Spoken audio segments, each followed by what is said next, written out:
C'est pour déjà faire une audit approfondie à propos du potentiel du tourisme en Afrique de l'Ouest en général et à Guinée-Bissau en particulier, tout en sachant que,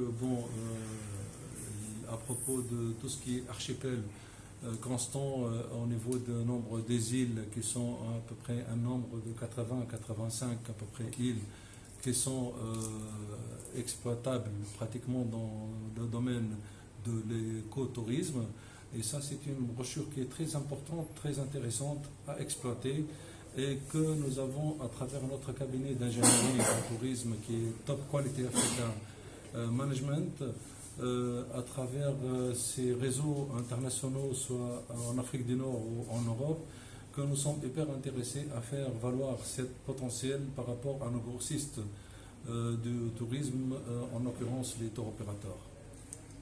Objetivo de nossa visita é de fazer um estudo aprofundado sobre o setor de turismo na Guiné-Bissau, principalmente em Ilhas Bijagós. Em suma que não tem informações e tem cerca de 80 e tal ilhas. E, portanto, o objetivo é de identificar possível investimento que não pode fazer. E suma que se vir uma empresa está a atuar na África Ocidental e pensa expandir para a Guiné-Bissau. Temos a assinatura desse acordo. Que grandes perspectivas que não podem ter, por exemplo, em termos de investimento, que surpresas que não podem ter? Après cette mémorandum d'entente, qu'est-ce que vous espérez des résultats de cette signature? Alors, comme vous savez très bien, donc, pour chaque visite d'audit et d'expertise dans n'importe quel domaine confondu, toujours on devra conclure cette visite officielle par ce qu'on appelle un mémorandum d'entente et de coopération.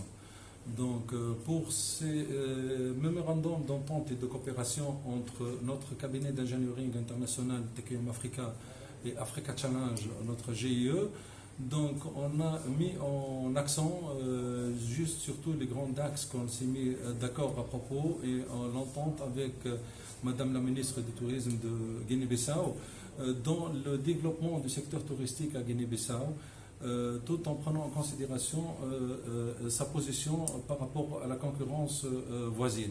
Donc à partir de là, on a mis l'accent sur les ententes suivantes, qui sont alors le développement et la mise en marche et la mise en place d'un cabinet de développement touristique qui va s'occuper et de la mise en place de l'Office national de tourisme Bissau-Guinéen, qui va s'occuper de tous les axes techniquement parlant, parce que comme on sait très bien, donc entre la diplomatie et la technique, il y a toujours une petite différence. Donc la technique, toujours, il épaule la diplomatie. Donc on veut vraiment concrétiser quelque chose de solide qui va durer pour longtemps, afin de créer de la Guinée-Bissau une destination touristique par excellence qui pourra faire la concurrence par rapport à ses voisins, en l'occurrence le Sénégal, la Gambie, le Cap-Vert.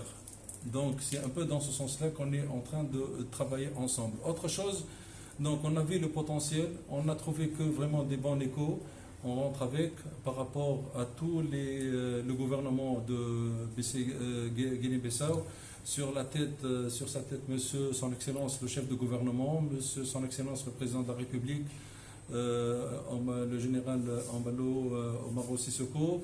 Donc et là, on va faire notre maximum afin de faire amener des investisseurs pour le tourisme Guinée-Bissau, soit en tourisme d'affaires, qui va en même temps avec les infrastructures nécessaires au centre de Bissau, ainsi que pour le tourisme balnéaire et l'écotourisme. Insomma, come si vede, il risultato di qualche visita di lavoro e assinatura di un memorandum di intendimento. Pronto, a primeira coisa que nós esperamos do memorandum é como não ajuda a Guiné-Bissau, setor turístico principalmente, vai poder fazer face à concorrência de países de sua região. Então, para aquilo aí precisa instalar um Ofício Nacional de Turismo, uma agência que não ocupa exclusivamente de promoção de atividade turística. Esse é o primeiro ponto que nós esperamos não trabalhar com o colega secretário de Estado.